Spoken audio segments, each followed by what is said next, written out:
Hello there. This is our 10th episode for Atian, our fighter in Baldur's Gate. Today, we'll explore the Bandit Camp and try to find out what these guys are doing. Well, okay, we know what they're doing. They're stealing and killing folks, but why? Okay, it's to get rich, but really, why though? We'll explore north to chat with the head of the hobgoblins here, who assumes that we're part of the human group here. For the interactions with the leaders of these groups, we want to convey confidence, but we don't want to pick a fight. So in this case, I'm going to use humor to calm down Ardenor. There's a cave here that the hobgoblins will warn us against going into, since it's filled with hungry, angry gnolls. Then Atian will chat with Targo's Kosan, the leader of the Black Talons. This guy is a beast in full plate armor and is threatening to us. Again, we'll have Atian be confident but respectful to Targos, and Targos is going to really appreciate that, but he's also going to let it drop that he doesn't really think that much of the chill. We'll then go over to this big deck with this giant tent, and we'll get called up by a guy named Cretus, who tells us that he'll be watching us because apparently he's our new superior. He has a tough time pronouncing the word, but he's basically our new boss. He'll put us on guard duty for the command tent.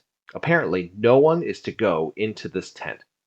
Atian can ask why do we need to guard it in a group of, heavily armed bandits, and Cretus will say that there's important documents in there for Tazok specifically. So, with that, we have our goal. Get into this tent. That must be pretty simple, but before we go into what we know is going to be a big fight inside, we're going to loot the camp. We're going to have Emwyn go around and unlock whatever she can around the camp after we rest outside. This will help us to get a little bit of XP while we take on some loot. It gets to a point that Atian will level up to level 3, and we'll have the chance to put another point into weapons, and Atian will put a point into long swords. Atian will then go around the camp once everything is unlocked to the best of Emwyn's abilities, and grab some of this loot that we can either use or we can sell later. Some of the loot we grab includes a medium shield +1, a potion of fire breath, a potion of perception, a potion of fortitude, an oil of fiery burning, a potion of heroism, a few magic scrolls, a magic ring, some magic arrows, a bunch of gold.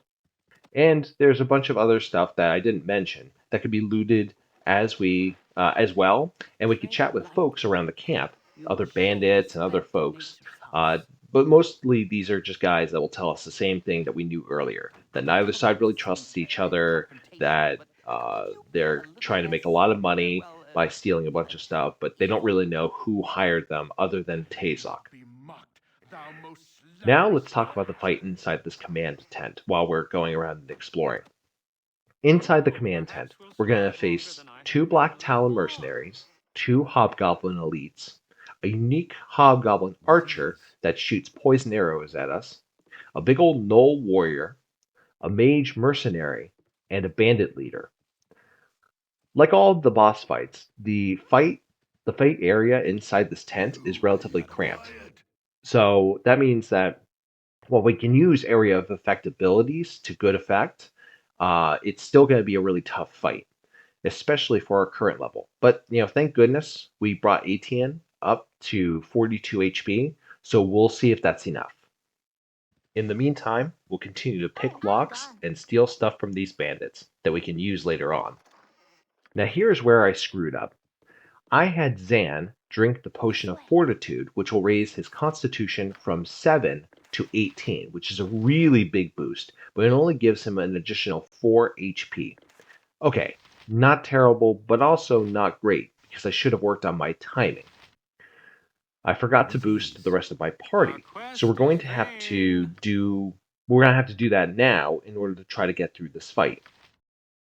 We should try to have spells cast to protect us from some of the attacks and some of the spells coming in our way. Emwyn's going to drink the potion of perception to try to sneak around. Atian is going to use the oil of speed, and then we're going to have folks casting offensive spells right when we get inside.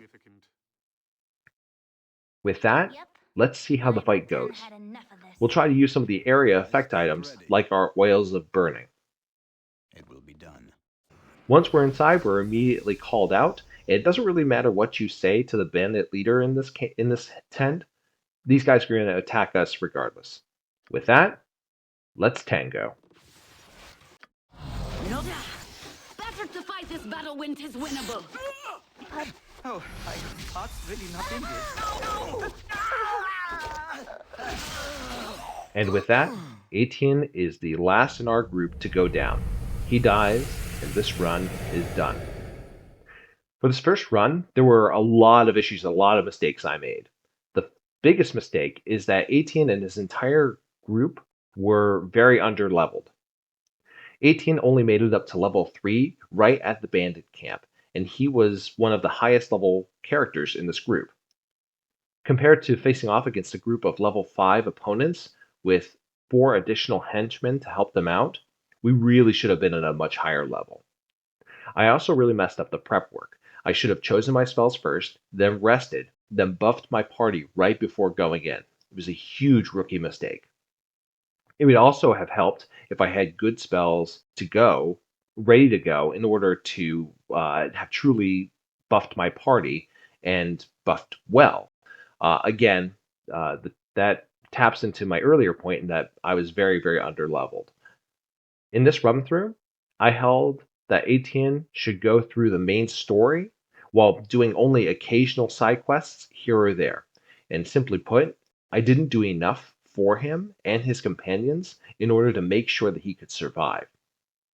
With that said, our next run through is going to be more episodic and much more focused on those side quests. That, and we're going to sneak around a bunch and have fun, both as a solo and as a group. And I'll explain why I'm doing solo when I start our next run through. In the meantime, let me know how you feel by leaving a comment and check out my other content.